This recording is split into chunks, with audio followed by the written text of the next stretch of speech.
Money, it's involved in almost everything we do.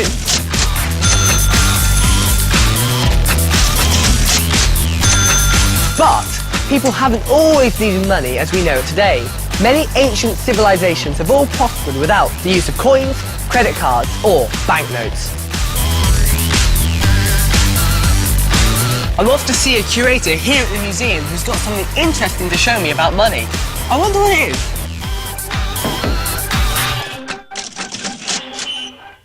Hello, Irving. James. How are you doing? Fine, glad to see you. Yes, very good to see you too. So what do you have here for me today? Well, I've got a piece of clay which comes from ancient Mesopotamia, which is what we call Iraq today. Right.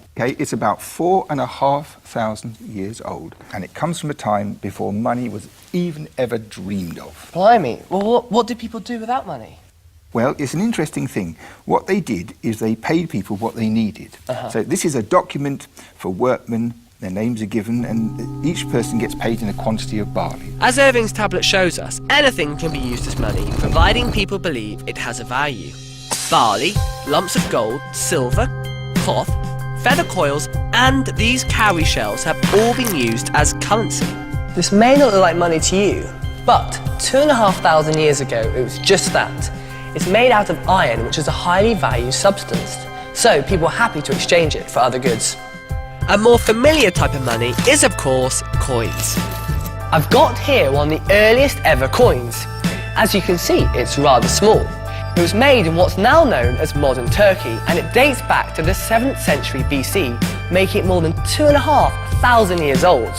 These early coins were usually made of valuable substances such as gold or silver, or, in the case of this little chap, a mixture of both, electrum.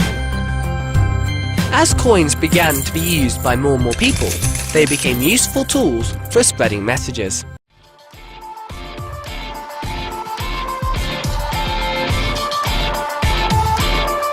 Have you ever wished you could make your own money? Well, I'm about to with the help of a log, a hammer and the curator at the British Museum. Hello, Katie. Hello there. How are you doing? All right, thanks. Good. So what have you got here? So what I've got here is a hammer and a die and some blank pieces of metal. Blimey. And these are the blank pieces of metal here, are they? You just put one of these blank pieces of metal in and hit it really hard with a hammer. And then you've made your coin? Yeah. You ready? All right, go on. Oh! There we go. Nice. As great as coins are, they can be very inconvenient. Moving lots of them around can be difficult, risky and dangerous. These are perhaps some of the reasons why people started to use paper money. Like this banknote here, issued by the Chinese government over 600 years ago. Now, it's basically a promise from the government that when you exchange it, you can get 1,000 bronze coins. And you can see a picture of the coins just here.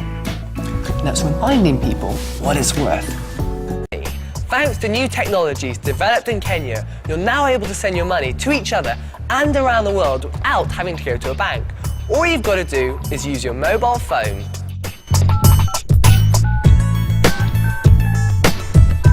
You see, money isn't just coins or banknotes. Hooray! History teaches us it can be anything really, from barley to shells, to lumps of metal and paper, through to plastic cards, numbers on computer screens and mobile texts. All that's required for something to be used as money is for somebody to trust it's worth a certain amount. I don't seem to have any money. I do have something I made earlier on. There you are. What's that? Sorry, I can't accept this one. Excuse me, sir, you have to come with me. And if you deliberately break this system of trust, you can get yourself into a lot of trouble! Honestly, officer, it's all just a big misunderstanding.